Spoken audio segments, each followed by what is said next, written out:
hablado de la clasificación en 3 grupos que se han hecho de los derechos reales. Hemos hablado de la propiedad, que fue la temática más abundante que tocamos en nuestro curso. Luego hablamos de los derechos reales de mero goce, usufructo, uso, habitación y servidumbre. Y en la clase anterior hablamos de los derechos reales de garantía de la hipoteca, y ahora lo haremos con las garantías mobiliarias. Fíjense que inicialmente habíamos dejado pendiente de evaluación lo relativo a la propiedad horizontal, a la propiedad intelectual, a la propiedad industrial, pero no vamos a evaluar esos tópicos porque han mediado ya algunas circunstancias que nos han hecho enfocarnos no en temas más significados, pero más recientes, y vamos a evaluar a partir del usufructo, del uso, de la habitación, de la servidumbre, la hipoteca y las garantías mobiliarias.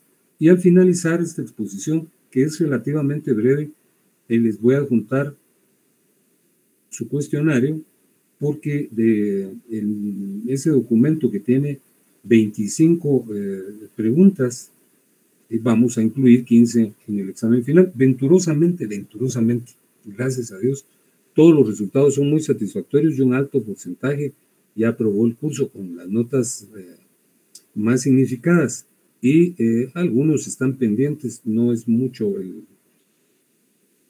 el puntaje que deben obtener para aprobar el curso, ¿verdad? Así es que les voy a presentar el temario seguidamente. Es el siguiente.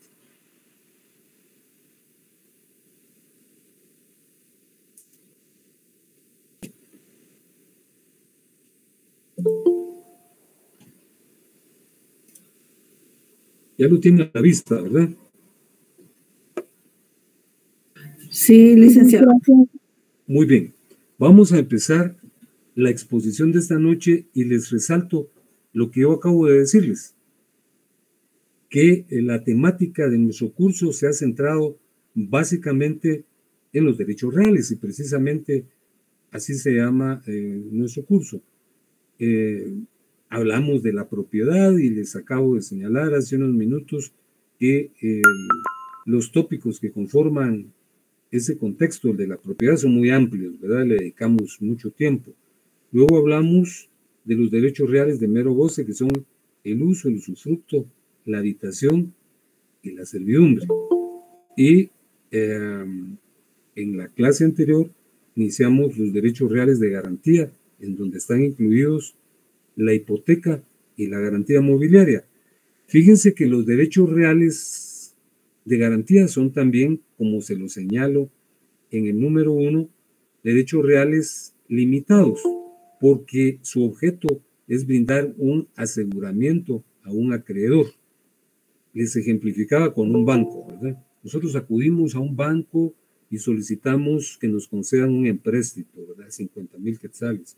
Pero en el momento en que nos van a otorgar el préstamo, nos dicen, mire, ¿y con qué va a garantizar usted el cumplimiento de su obligación? Yo digo, con mi casa.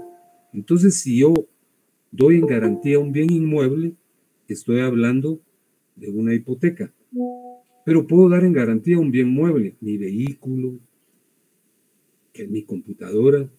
En este caso, no estoy constituyendo una hipoteca, sino una garantía mobiliaria. En una época se hablaba de hipoteca y prenda. La prenda fue excluida, como lo vamos a ver a continuación, y ahora se habla de garantía mobiliaria. De tal cuenta que si yo les pregunto, como lo voy a hacer el día lunes venidero, la diferencia entre hipoteca y prenda, ustedes tendrán que señalarme que la hipoteca es un derecho real que recae sobre un bien inmueble para garantizar el cumplimiento de una obligación.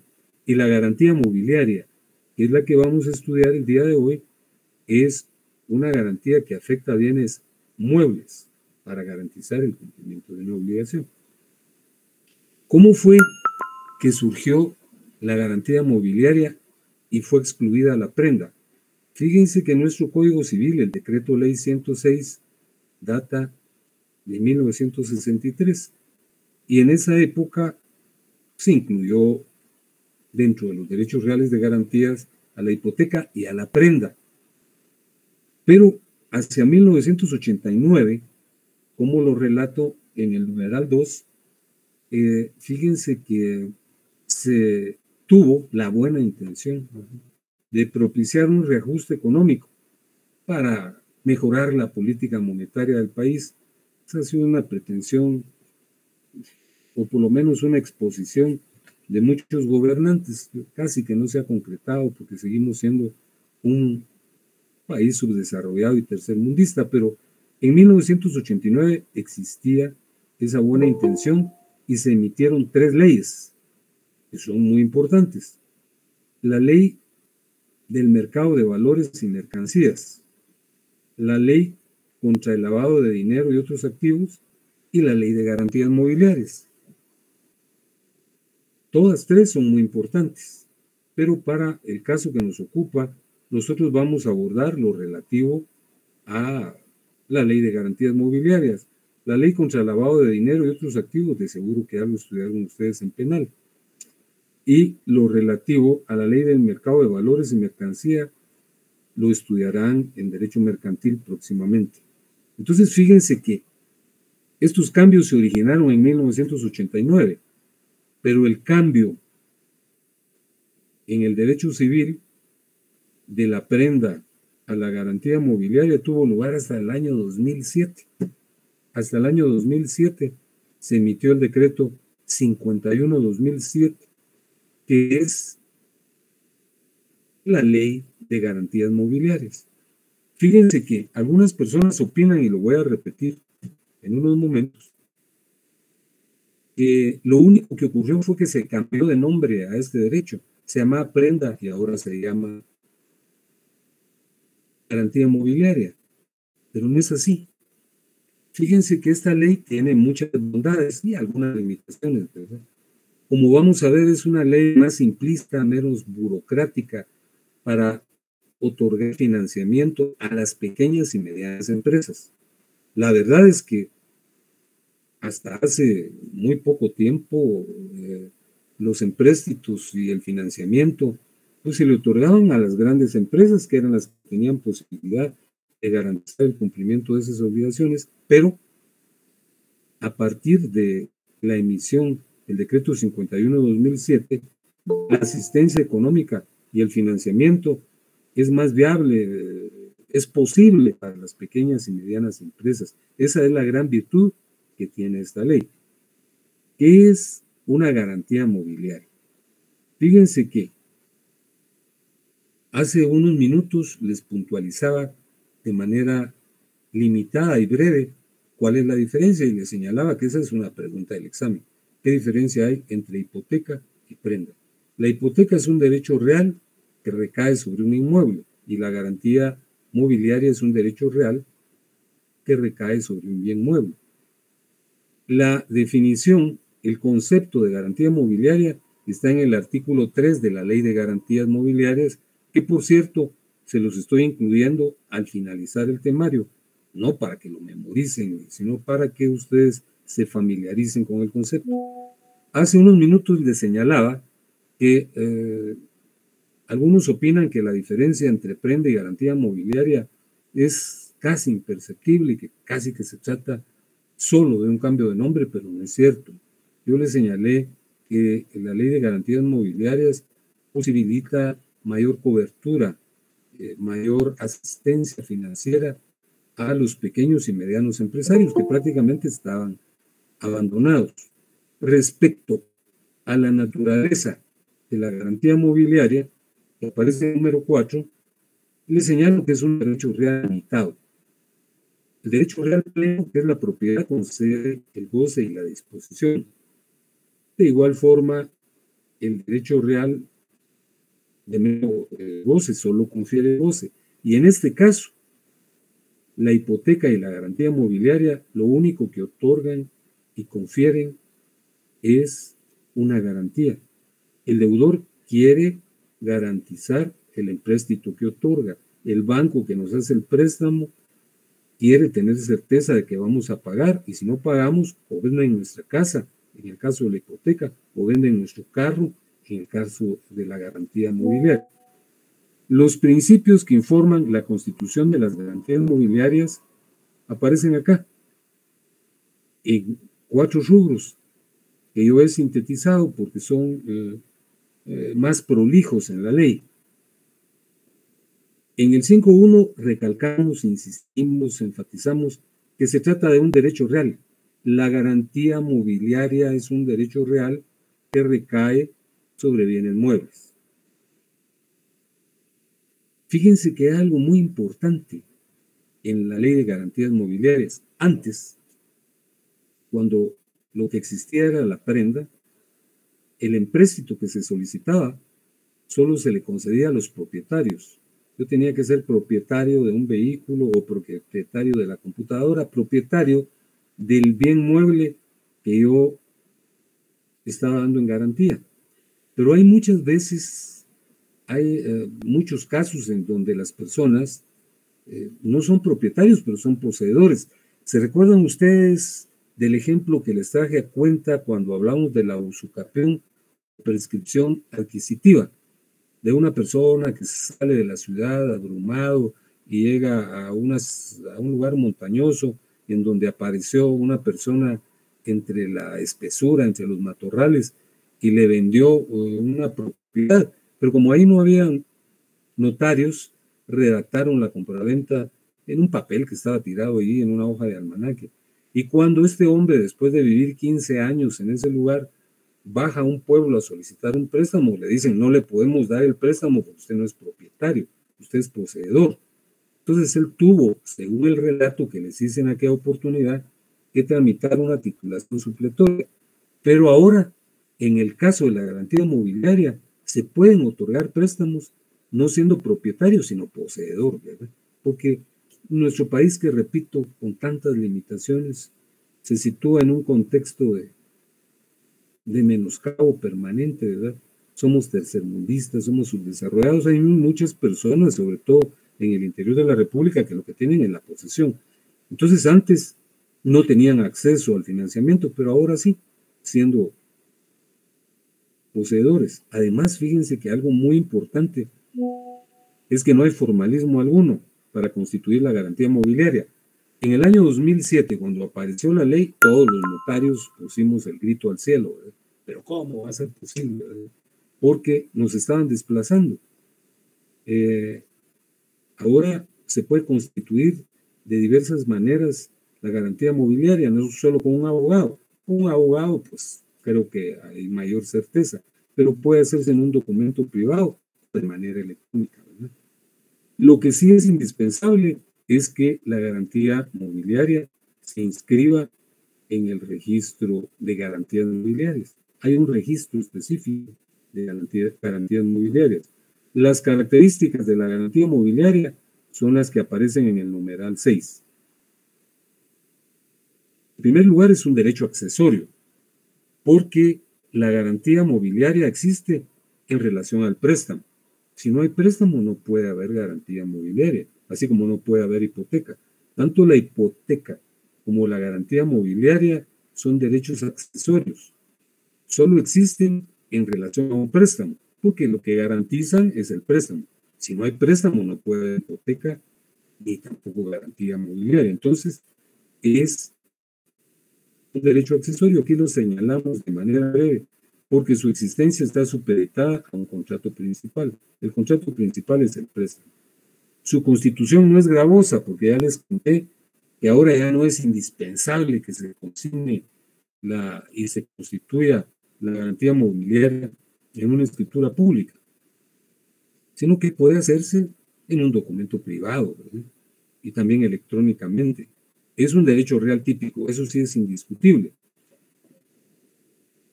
Por ahí se afirma que es un derecho innominado, pero esa referencia no solo es confusa, sino ambigua, porque lo innominado es lo que no tiene nombre. Y nosotros estamos diciendo que este derecho real se llama garantía mobiliaria. La doctrina dice que es un derecho innominado. ¿Por qué dice que es un derecho innominado? Porque fíjense que en las diferentes legislaciones tiene un nombre distinto. En una legislación se llama derechos reales sobre inmuebles, en otros se llaman garantías mobiliarias, en otro todavía se llama prenda, ¿verdad? Entonces, a eso se refiere, pero no es porque no tenga un nombre, porque en nuestra patria, en nuestra legislación, repito, se llama garantía mobiliaria. Es indivisible, porque, como se los expliqué con la hipoteca, aun y cuando nosotros hayamos pagado la mayor parte del empréstito, la garantía se mantiene completa. Si yo he pagado el 95% del préstamo, la garantía cubre en su totalidad el saldo pendiente. Por ejemplo, si a mí me dieron 100,000 quetzales, dije yo, ¿verdad? Y yo lo garanticé con mi vehículo, ¿verdad? Yo no puedo decir, yo ya pagué 95,000. Si ustedes venden en pública subasta mi vehículo, lo único que van a poder vender son las llantas, porque lo demás yo ya lo pagué. No es cierto. La garantía mobiliaria, igual que la hipoteca, subsiste íntegra mientras no se haya pagado la totalidad del préstamo. Y es un derecho conmutativo. También se los expliqué cuando hablamos de la hipoteca. ¿Qué quiere decir lo conmutativo? Lo conmutativo es lo real, lo preciso, lo que desde que el momento en que se constituye nos evidencia los beneficios o ventajas o desventajas que vamos a tener. Por ejemplo, si yo tomo en arrendamiento una casa y me van a cobrar 2,000 quetzales mensuales de renta, ya sé que al año tengo que pagar 24,000. Entonces, eso es lo conmutativo, lo que desde el momento en que se constituye evidencia los beneficios y ventajas o desventajas que va a producir. Y les ejemplifiqué que lo contrario a lo conmutativo es lo aleatorio, lo que está sujeto a la suerte. En el futuro van a estudiar ustedes un contrato que se llama contrato de renta vitalicia, que funciona como un ejemplo que les traje a cuenta en oportunidad anterior. Hay dos vecinos, ¿verdad? Dos personas, el señor A y el señor B. El señor B tiene una casa majestuosa, impresionante, pero el señor B tiene 95 años, está muy enfermo, está achacoso y ya no trabaja, no tiene cómo comprar sus medicinas. Entonces le dice al señor A, que es su vecino, mire, le vendo la casa y usted lo que me paga mensualmente es una pensión de 5,000 quetzales. Entonces el señor A dice, bueno, puede ser un buen negocio porque si tiene 95 años, está enfermo y tiene 1,000 padecimientos, es probable que viva muy poco. Y en efecto, hace el primer pago y el señor se muere, ¿verdad? Entonces le costó 5,000 quetzales la casa. Pero puede ser que aunque tenga 95 años y esté saturado de enfermedades, viva 50 años más. Entonces va a tener que pagar una gran cantidad.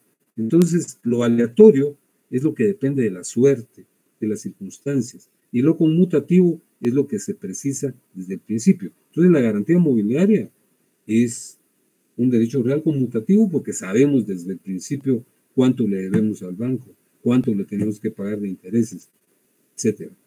Los elementos subjetivos de la garantía mobiliaria son el acreedor y el deudor, ¿verdad? En el ejemplo que puse será el banco y seré yo, ¿verdad? Los elementos objetivos o materiales son los bienes muebles, porque solo puede recaer sobre bienes muebles.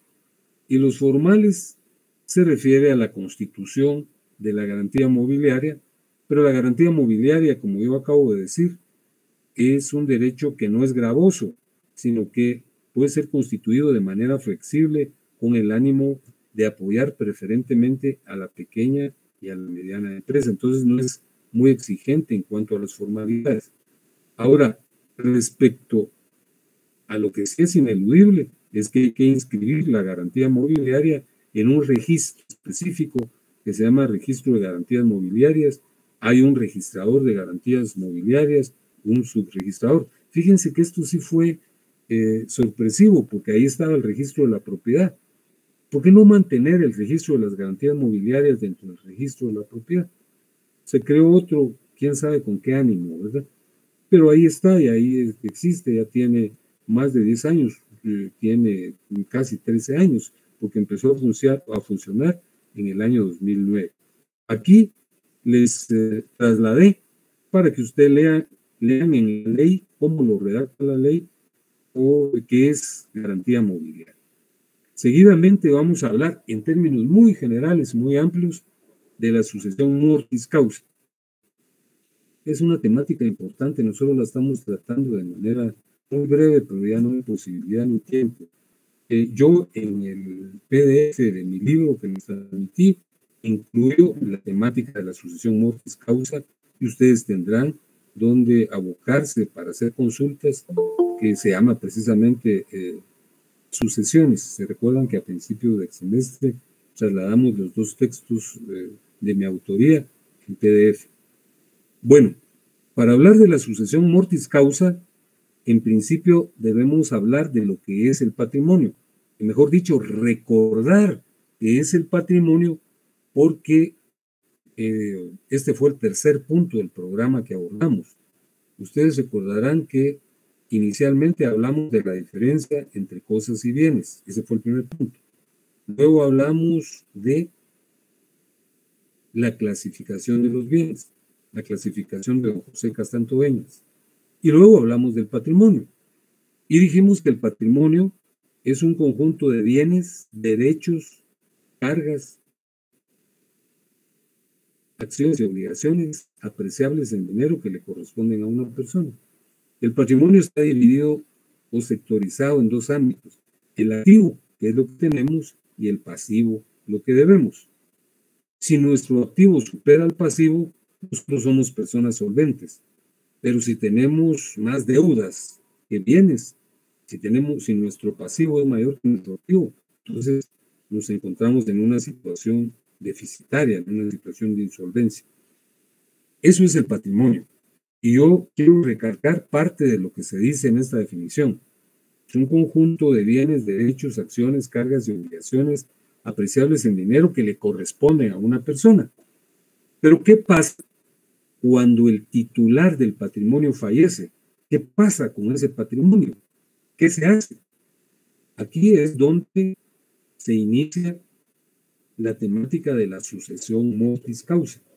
La temática de la sucesión mortis causa está regulada en el libro tercero de nuestro Código Civil, que lo vamos a estar invocando seguidamente. Así se llama, libro tercero de la sucesión hereditaria, de la sucesión mortis causa. Fíjense que si el titular del patrimonio se muere, ¿qué es lo que ocurre? Entonces, repito, aquí se inicia el proceso de sucesión mortis causa. Aquí en el número 3 definimos lo que es la sucesión mortis causa. Y explicamos que la palabra sucesión, al igual que la mayor parte de vocablos que usamos en derecho civil, provienen del latín, que era el idioma que usaban los romanos, ¿verdad? Entonces, la palabra sucesión procede del verbo latino succedere, y otros dicen que proviene de subcedere. Lo cierto del caso es que tanto succedere como subcedere significan sustitución. Significan que una persona se ubica en el lugar de otra. El titular del patrimonio se muere. Y consecuentemente tiene que ser sustituido por otra persona, por su sucesor. Eso es la sucesión mortis causa. Cuando una persona ocupa el lugar del titular de un patrimonio por causa de muerte. El titular del patrimonio fallece y lo sucede otra persona u otras personas. Hay personas que son sumamente meticulosas, detallistas, responsables, y en vida acuden a un notario y otorgan un testamento. En el testamento designan a sus herederos, que son sus hijos. Yo designo a mis hijos A, B y C para que me sucedan en mis derechos, bienes y acciones. Y si no, hay personas que no otorgan testamento, entonces la ley decide quién lo va a sustituir.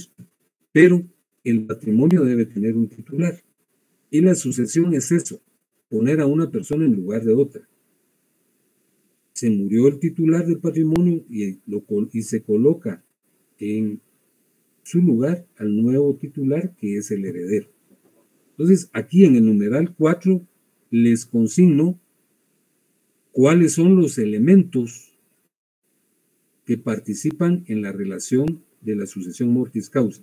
La persona que se muere, el titular del patrimonio, se llama causante, es el que fallece y es sustituido por otra persona a la que se le llama sucesor.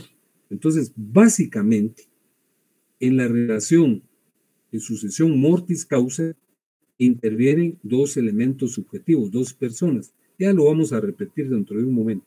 En primer lugar, el causante, que es la persona que fallece y el que tenía la titularidad del patrimonio.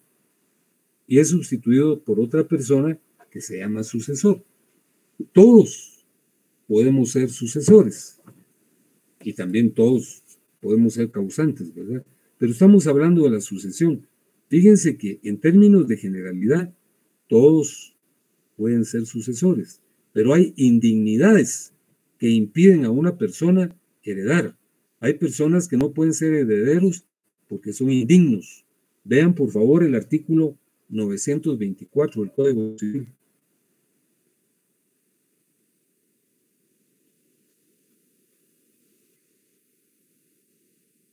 ¿Ya lo tienen a la vista?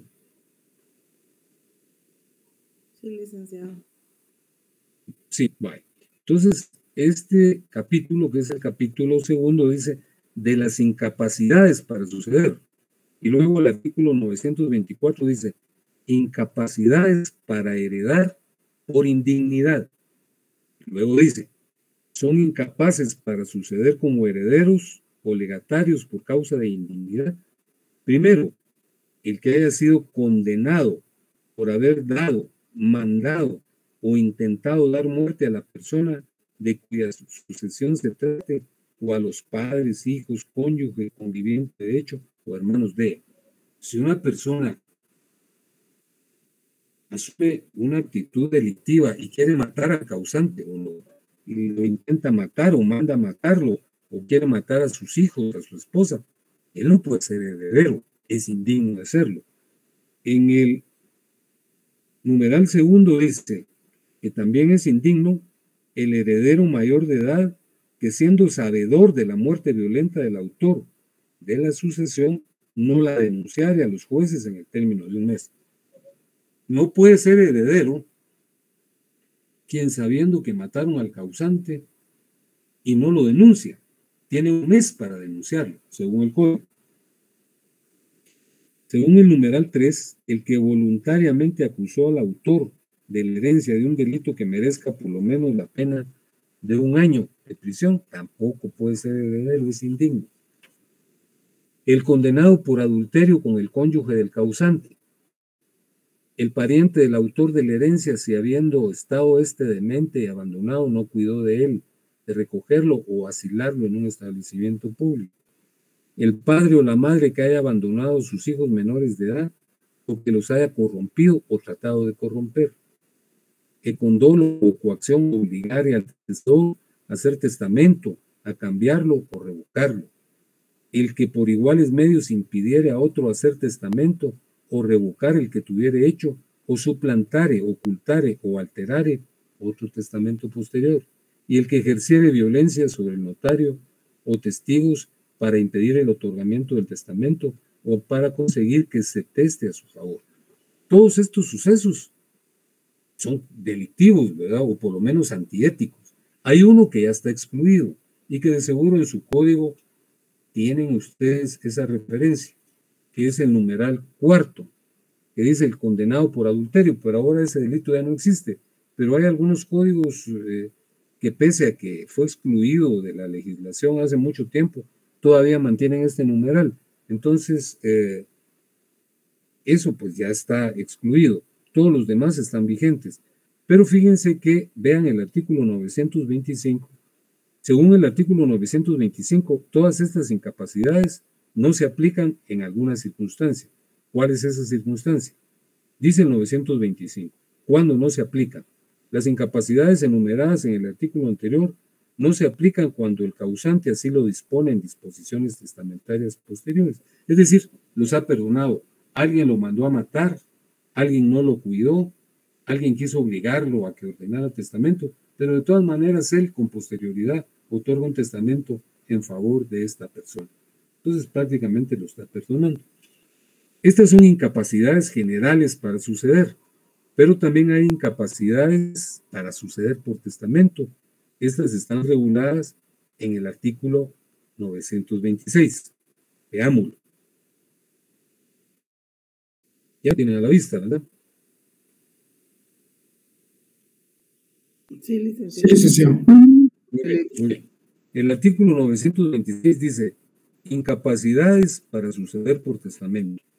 Son incapaces para suceder por testamento, primero, los ministros de los cultos, a menos que sean parientes del testador. Segundo, los médicos o cirujanos que hubieran asistido al testador en su última enfermedad, si éste falleciere de ella, salvo que sean parientes del testador. El notario que autoriza el testamento y sus parientes y los testigos instrumentales. El tutor, el protutor y los parientes de ellos, si no se hubieran aprobado las cuentas de la tutela, a no ser que fueran parientes del pupilo, y las instituciones extranjeras. Adviertan ustedes lo especial que es el hecho de influir a través de mecanismos tan severos en las decisiones de una persona. Por ejemplo, los ministros de los cultos, que inciden de una manera pues verdaderamente sorprendente sobre las voliciones de las personas.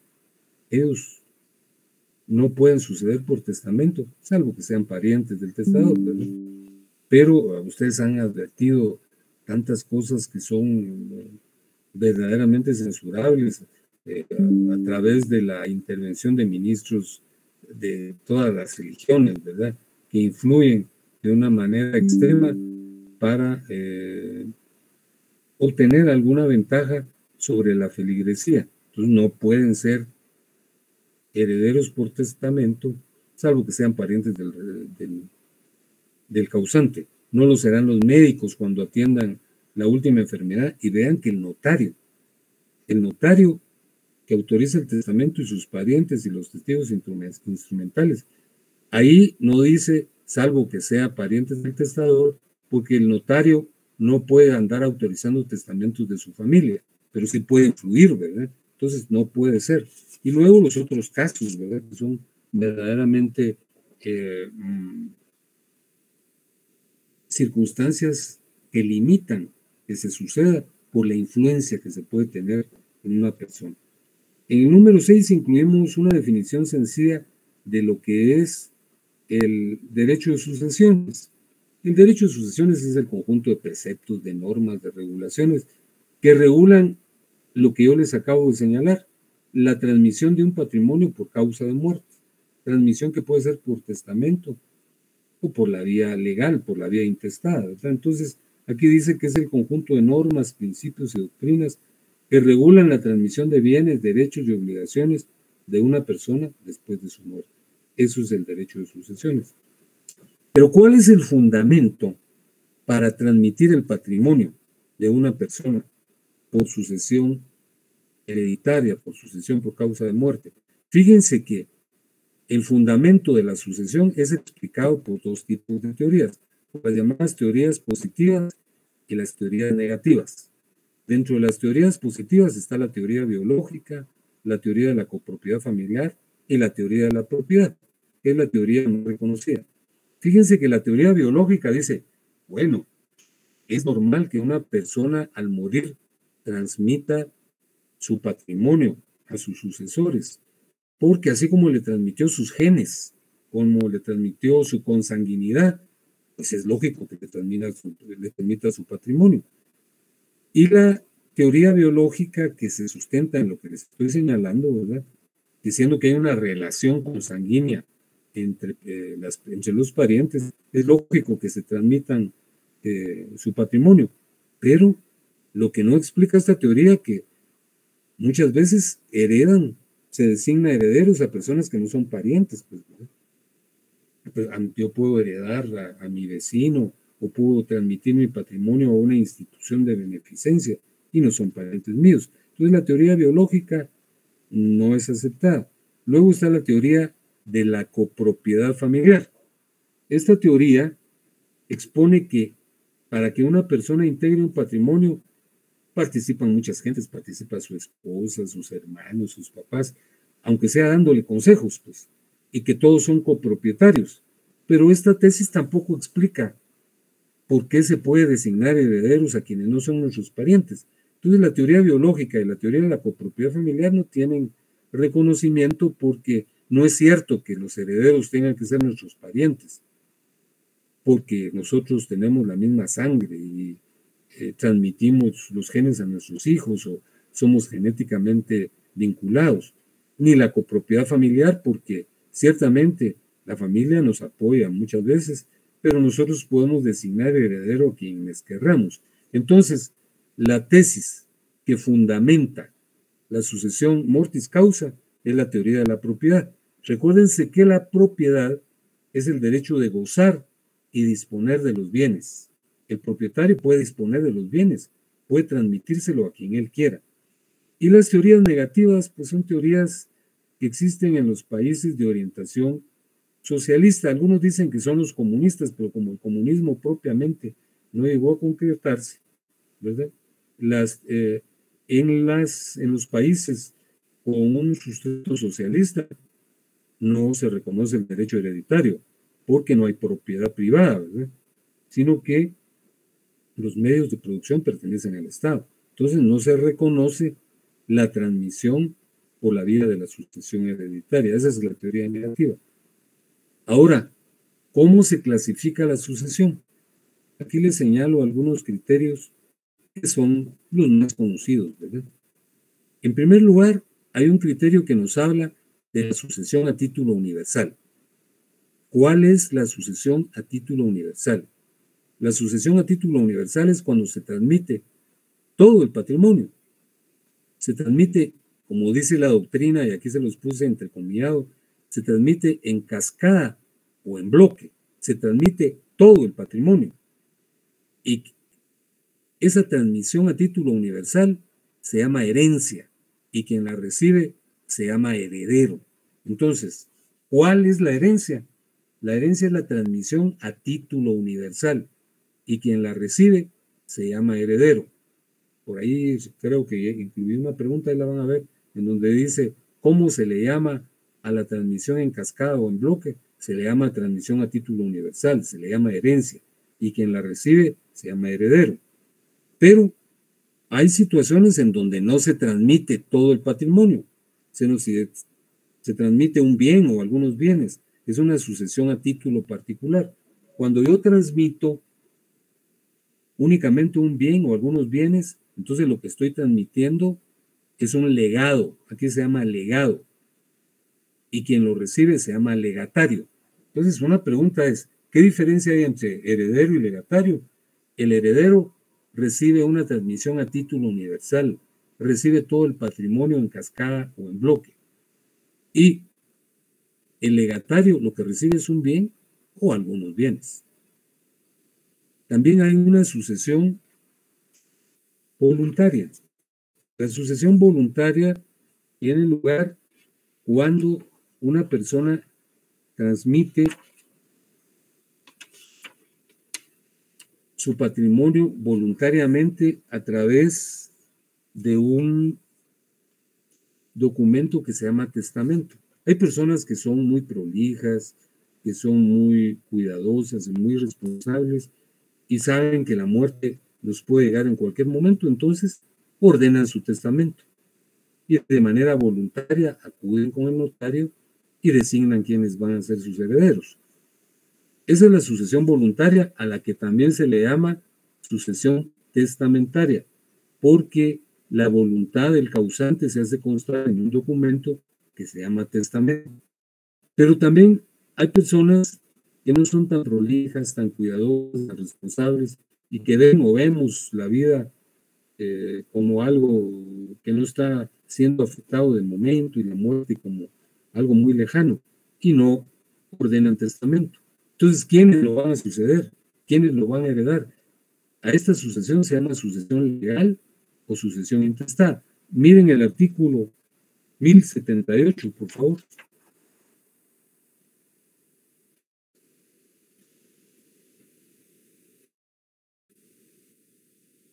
Ya lo tienen a la vista.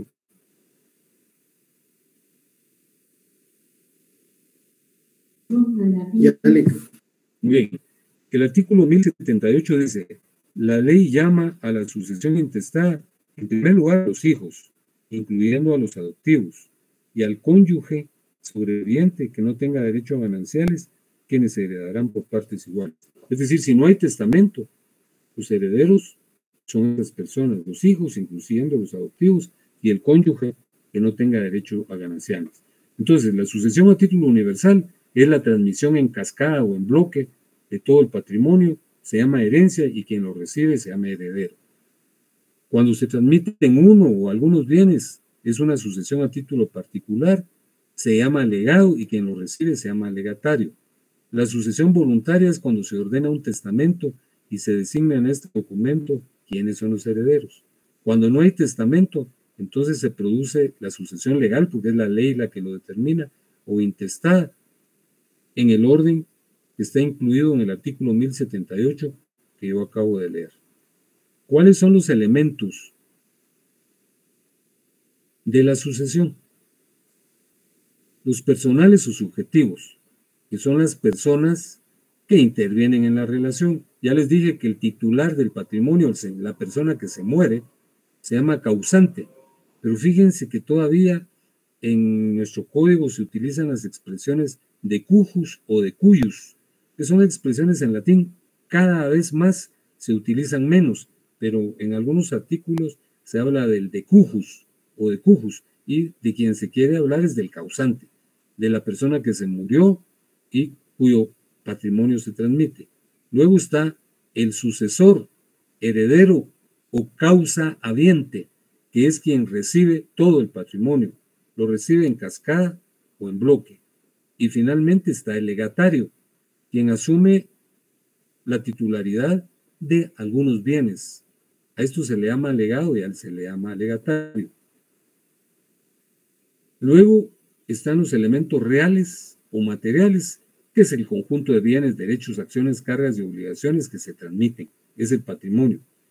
Y por último están los elementos formales, los elementos de delación o llamamiento, como le llama la doctrina. ¿Cuáles son? Los que ya dijimos, ¿verdad? El llamamiento puede estar contenido en el testamento, y si no hay testamento, está regulado en la ley. Esos son los elementos formales. Bueno, con eso estamos concluyendo la exposición de esta noche. Y aquí está su cuestionario. Tiene 25 interrogantes. De esta voy a incluir 15. Vean que son los tópicos que abordamos recientemente, que son los derechos reales de mero goce, uso, usufructo, habitación y servidumbre. ¿Qué es el usufructo? Es el derecho de disfrutar de un bien de ajena pertenencia y aprovecharse de los frutos. ¿Qué diferencia existe entre usufructo simple y usufructo múltiple? El usufructo simple lo detenta una sola persona y el usufructo múltiple varias personas. ¿Qué diferencia existe entre usufructo múltiple simultáneo y usufructo múltiple sucesivo? El usufructo múltiple simultáneo es aquel en donde los usufructuarios todos lo gozan a la vez, y el usufructo múltiple cuando lo gozan uno después de otro. Y así sucesivamente son los tópicos que abordamos. Aquí les pregunto sobre los derechos reales de garantía, qué es el derecho real de hipoteca, qué es la garantía mobiliaria, qué es el derecho de sucesiones, quién es el causante de cujos o de cuyos, qué diferencia existe entre herencia y legado, qué diferencia existe entre heredero y legatario. Yo espero que aquí obtengan los 30 puntos. Yo sé que ustedes están ahorita sobre la marcha de sus exámenes y que hoy debieran estar preparándose, pero por las circunstancias que yo les señalé, nos suspendimos la clase, porque perdimos 3. En una no pude yo entrar con ustedes porque tuve problemas de transmisión. En la otra ocurrió que estuvo una de las tormentas afectándonos, ¿verdad? Y la universidad dio feriado. Y luego la de hace 8 días, que fue el Día de los Santos. Así es que yo les repito